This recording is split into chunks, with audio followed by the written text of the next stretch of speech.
गैर स्थानीय मजदूरों को ले जाने वाली सैकड़ों नावें प्रतिदिन नदी से रेत खनन करती हैं। न आब यवन, न आब त्रावन, न अफसर यवन। पानी की किल्लत हो गई इसमें, तो इसीलिए इसको ये हाल हुआ, ये रेगिस्तान जैसा।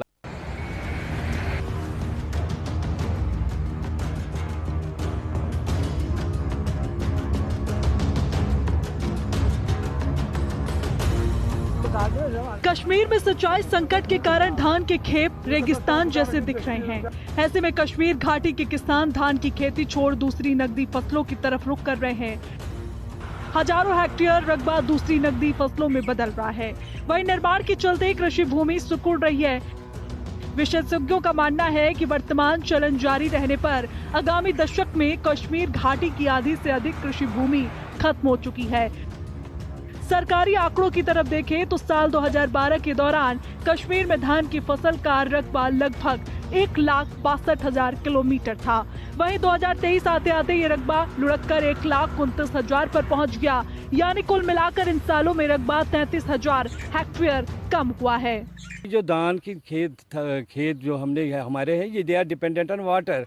अगर पानी नहीं है इनमें तो ऑटोमेटिकली ये तो जल ही जाएंगे। ऊपर से धूप भी काफ़ी तेज़ है, पानी की किल्लत हो गई इसमें, तो इसीलिए इसको ये हाल हुआ, ये रेगिस्तान जैसा लग रहा है। इससे पहले कि हम और यहाँ एक पुरानी स्कीम थी हमारे पास, जिसका यहाँ पर हम जिक्र कर रहे हैं, तो ये हमें हेल्प करती थी। अगर कभी भी ना इसमें पानी की कमी होती अवंतीपोरा कैनाल में, तो ये स्कीम जो यहाँ पर गवर्नमेंट ने उस वक्त लगाई थी, ये हमें हेल्प कर रही थी। बहुत कोशिश किया है कि इरिगेशन डिपार्टमेंट को भी, इरिगेशन डिपार्टमेंट इस्लामाबाद को, इरिगेशन डिपार्टमेंट त्राल को भी बहुत कोशिश की।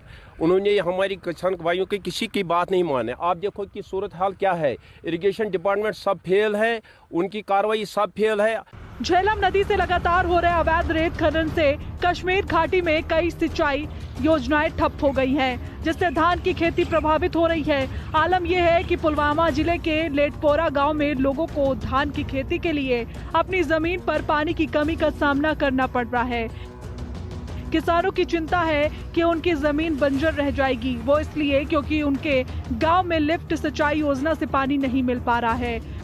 लेटपोरा की तरह ही लेलहर, गुलजारपोरा, बेगपोरा, ऋषिपोरा जैसे दर्जनों गांवों में हजारों कनाल जमीन पर धान की खेती होती है। अवैध रेत खनन के कारण यहाँ के किसान अपने खेतों के लिए पानी की कमी से जूझ रहे हैं।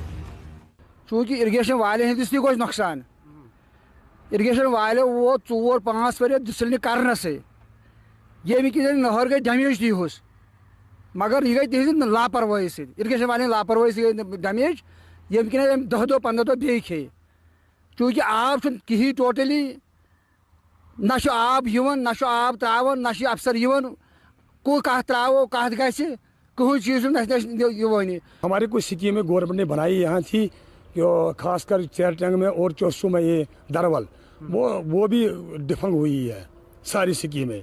इसके कारण ये सारा ज़मीन हमारा सूखा पड़ा है। अब दरिया के जो पानी है उसका लेवल डाउन होने के कारण वो जो हमारे ड्राफ्ट पंप से वो पानी नहीं उठा रहे हैं इस वक्त। कश्मीर में किसान 1,30,000 हेक्टेयर जमीन पर मुख्य तौर से धान की खेती करते हैं। इसमें बुआई से लेकर पकने तक भरपूर सिंचाई की जरूरत होती है, लेकिन सिंचाई सुविधाओं की कमी और रेत खनन के कारण झेलम में घटते जल स्तर से इस कृषि क्षेत्र पर असर पड़ रहा है, जो किसानों को भोजन और आजीविका प्रदान करता है। पंपोर से झेलम नदी तट तक हिंदी खबर टीम के दौरे से पता चला कि गैर स्थानीय मजदूरों को ले जाने वाली सैकड़ों नावें प्रतिदिन नदी से रेत खनन करती हैं। अधिकारियों द्वारा ये कहने के बावजूद कि वे खनन को रोकने के लिए कानूनी उपाय कर रहे हैं, यह अवैध काम जारी है।